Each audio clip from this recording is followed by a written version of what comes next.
Hello বন্ধুরা, good morning সবাইকে। আজ তোমাদের সঙ্গে অল্প সময়ের মধ্যে একটু অন্যরকম গল্প করব। আজ হলো মহানবমী, আর কালকের ভিডিও তো আজকে শেয়ার হওয়ার কথা, সেটাই হবে। তো এখন আমি বসেছি এডিট করতে কালকের ভিডিও তো কালকে এডিট হয়ে যায় রাতের মধ্যে, কিন্তু সারা দিন একদমই সময় পাইনি, খুব ব্যস্ত ছিলাম। একদম অল্প অল্প ভিডিও আমি তোমাদের সঙ্গে শেয়ার করব। তো ভাবলাম এডিট করতে যখন বসেইছি, এখন তোমাদের সঙ্গে একটু কথা বলে নিই যে আজকের ভিডিওটা এতটা ছোট কেন। একদম সময় পাইনি, একদমই মানে মানে একদমই সময় পাইনি। রাত্রেবেলা এসে যে আমি এডিট করি, সেই এডিট করাটার সময় পাইনি, অনেকটা রাত হয়ে গেছিলো আসতে। আর এখন ঘড়িতে বাজে 12টা 3। আমি তো দোকানে গেছিলাম, দোকান থেকে বরমশাইয়ের ফোন আসতেই খুচরো পয়সা নিয়ে বরমশাইকে দিতে গেলাম। তারপর ওখান থেকে আসলাম আমি দোকান খুলে দোকানেই ছিলাম অনেকক্ষণ। তারপরে বাবা আসতেই আমি চলে এলাম মায়ের ঘরে, একটু টিফিন করে নিয়ে এখন চলে এসেছি আমার নিজের ঘরে এডিট করারই জন্য। তো এডিট করার জন্যই চলে এসেছি।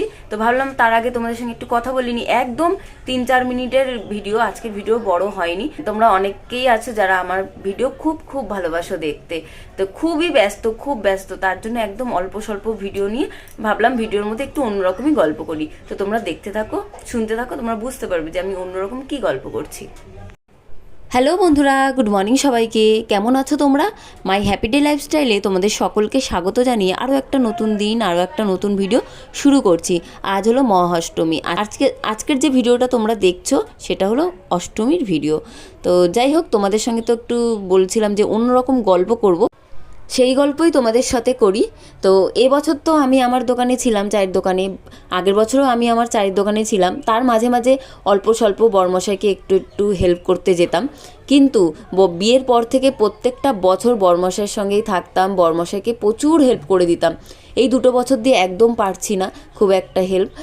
সেই ভোরবেলা উঠে রান্নাবান্না সেরে আর দুজনের জন্য রান্নাবান্না করে গুছিয়ে চলে যেতাম বরমশাইয়ের দোকানে। ওখানেই দুপুরবেলা খাওয়া দাওয়া করতাম, ওখানেই থাকতাম সারাদিন, আর আসতাম সেই রাত্রিবেলা 1-2টোর সময়। আর এখন একদমই পারছি না হেল্প করতে। আমার দোকান, ওর দোকান অল্প অল্প হতো, ওর একটু অসুবিধা হয় আমি জানি। আর এই যে আমাদের দোকানের কাছে, মানে আমার বরমশাইয়ের দোকানের কাছে এই যে প্যান্ডেল, এখানে আমরা অঞ্জলি দিতাম। আমাদের ঘরের কাছেও কখনো কখনো দিতাম। আর ষষ্ঠী পুজোর দিনকার আমরা কালীঘাটে ষষ্ঠীতলায় পুজো করতাম। বিশাল বড় লাইন দিতে হতো, ওখানে দাঁড়িয়ে দাঁড়িয়ে পুজো করতাম। খুব মানে আগের দিনগুলো খুব মজাও ছিল, ভালোও লাগতো দিনগুলো। মানে খুব মনে পড়ে যাচ্ছে দিনগুলোর কথা, আর কি বলবো। বরমশাইকে খুব একটা হেল্প করে দিতে পারছিও না এবছরও, আগের বছরও পারিনি। এ দেখো আমার নিজের দোকানে আবার চলে আসতে হয়েছে। আর কি বৃষ্টি পড়ছে, কি বৃষ্টি! অষ্টমীর দিন দুপুরবেলা খুব বৃষ্টি হয়েছে। তো বৃষ্টি তো মানে হওয়ার কথা ছিল, তো সেই অনুযায়ী হচ্ছেই আর কি। আর যেটা বলছিলাম আর কি, মানে এই 2 বছর ধরে খুব একটা হেল্প করতে পারি না, ওর একটু কষ্ট হয়। আর তার মধ্যে দোকানের সামনে রেলিং পড়ে গেছে, আরও বেশি কষ্ট হয়। ঘুরে ঘুরে মানে দোকানের জিনিসগুলো নিয়ে আসতে হয় কাস্টমারকে দেওয়ার জন্য। তো যেমন করে চলছে। তো আগেকার কথা মনে পড়লো, তাই ভাবলাম তোমাদের সঙ্গে একটু গল্প করি।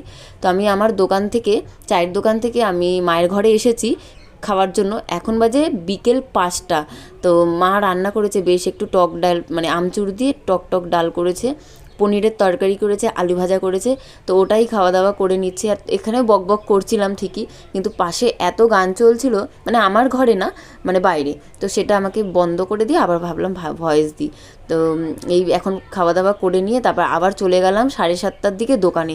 বাবা ছিল এতক্ষণ দোকানে। এসে তো দেখছি কত ভিড়, আর কি অবস্থায় দেখেছো কত ভিড়। বৃষ্টি কমে গেছে, অষ্টমীর রাত, তো সবাই তো ঠাকুর দেখতে বেরাবে, তাই না বলো? প্রচুর ভিড় রাস্তাঘাটে।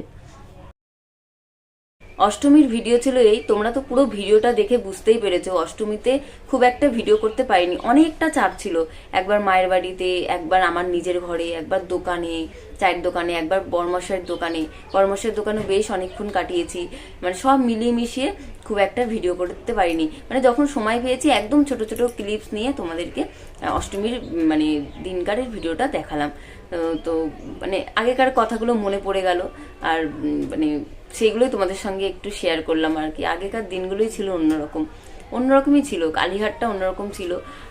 তো ভালো লাগতো। এখন কেন যেন অন্যরকম হয়ে গেছে, ভালো লাগে না, কি করব। যাই হোক, সব কিছু মিলিয়ে মিশিয়ে চলতে হবে। সবসময় একটা জিনিস তো সবসময় স্থায়ী থাকে না, তাই না? বদলায়, চেঞ্জ হয়, তাই না? সেটাকেই ভালোভাবে নিয়ে থাকতে হবে। ওটাকে মানে এটা তো এরকম হয়েছে ঠিকই, কালীঘাটে এরকম রেলিং পড়ে গেছে বড়মশাইয়ের দোকানের সামনে, এটা প্রথম বছর। আস্তে আস্তে হয়তো ওটাই অভ্যাস হয়ে যাবে। বড়মশাই আমার খুব মন খারাপ হয় বড়মশাইয়ের দোকানে গেলে, সত্যি ওর তো হয়, ও বলে সবসময়, ওকে বোঝাই আমি, বলি, কিছু করার নেই। তো আস্তে আস্তে এবার ঠিক হয়েই যাবে দেখতে দেখতে।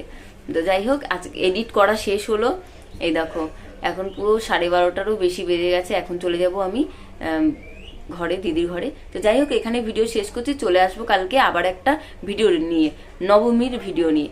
তো আশা করি কালকের ভিডিওটা মোটামুটি দিতে পারবো, দেখি দিতে পারবো। তো যাই হোক, এখন টাটা বন্ধুরা, সবাই ভালো থেকো, সুস্থ থেকো, টাটা।